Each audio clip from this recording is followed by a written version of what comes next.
Bayangin nih, dompet kalian bertambah 3 juta setiap hari, tanpa kerja keras, tanpa lembur, tanpa capek kerja. Tapi tunggu dulu, yang dapat bukan kalian, tapi anggota DPR. Ya, ada wacana nih kalau anggota DPR itu akan mendapatkan kenaikan gajinya yang setara 3 juta per harinya. Tapi ada statement juga nih, kalau ternyata gaji anggota DPR itu tidak ada kenaikan. Kira-kira yang benar yang mana nih? Tonton video ini sampai habis, karena kita akan membahas dan mengupas tentang apa yang sedang menjadi pembicaraan di luar sana. Tapi sebelum kita bahas lebih lanjut, silakan kalian share, like, dan komen. Dan juga bantu channel ini untuk terus berkembang dengan cara mengklik tombol subscribe.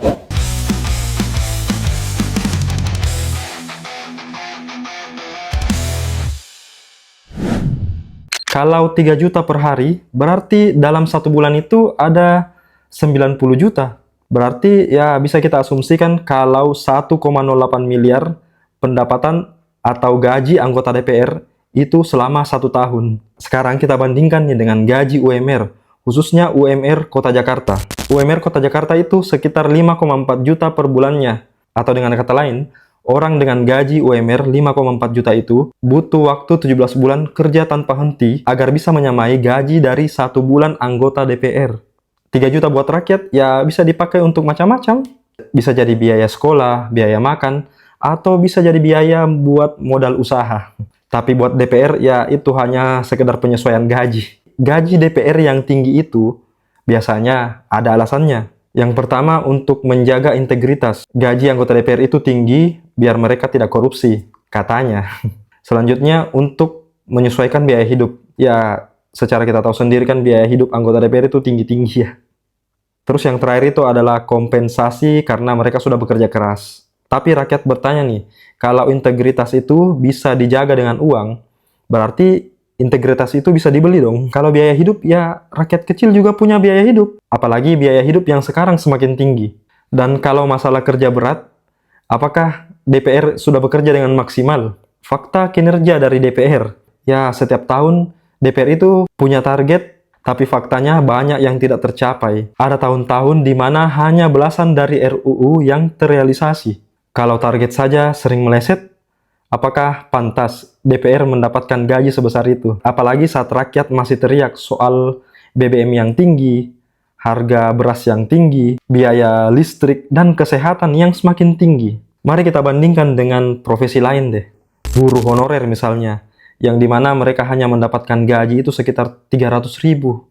Itu pun tidak setiap bulan mereka dapatkan. Tenaga kesehatan dengan fasilitas yang sangat minim. Apalagi tenaga kesehatan di pelosok-pelosok. Nelayan dan petani yang hidupnya itu serba pas-pasan. Padahal mereka ini penyedia pangan bangsa. Dan di tengah kondisi itu, DPR malah mendapatkan kenaikan gaji. Rasanya seperti kesenjangan yang terlalu jauh antara DPR dan rakyatnya. Kenaikan ini bukan cuma sekedar angka, tapi rasa keadilan. Bayangkan nih pedagang kaki lima yang dagangannya sepi. Tiba-tiba dengar, wah kalau gaji anggota DPR itu naik, wah pasti nyesek banget ya. Tapi muncul lagi wacana baru nih. Kalau ternyata anggota DPR itu tidak mengalami kenaikan gaji. Kan hanya sekarang DPR sudah tidak mendapatkan rumah jabatan, namun diganti dengan kompensasi uang rumah. Jadi itu aja. Sekarang karena rumahnya kan sudah dikembalikan kepada pemerintah. Itu aja.